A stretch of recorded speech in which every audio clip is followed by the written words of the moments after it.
Hello guys! So, ipeplex ko lang po yung aming munting bahay na budget meal lang naman. Mura lang po yan at natapos po yan in 2 weeks. Alin? Ayan. 3 po ang gumawa ng bahay na yan. Andito Bali, bakit? taas lang po. Ayan, sa mga nagbabalak magpatayo ng bahay, pwede na rin pong gayahin yung mga ganyang style.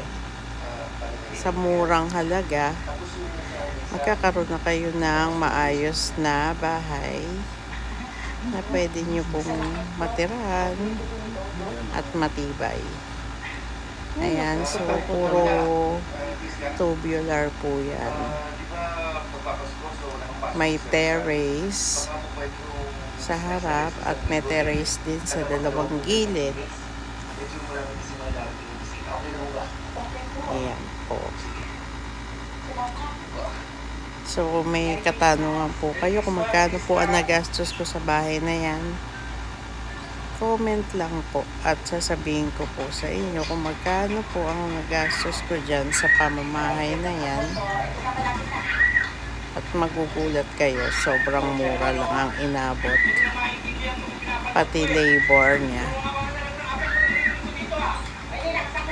Ayan.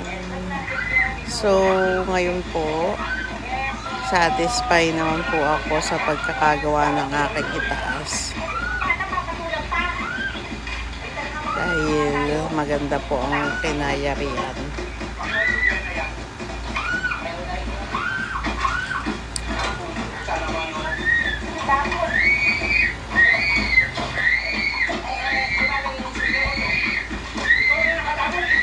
Sa murang halaga, meron na kayong parang eleganteng bahay.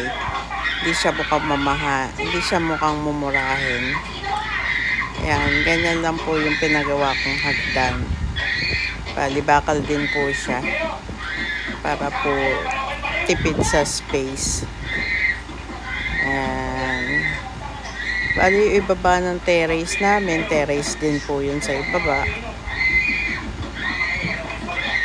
Ayan. So, para sa akin, satisfied po talaga ako dyan sa nagawa namin.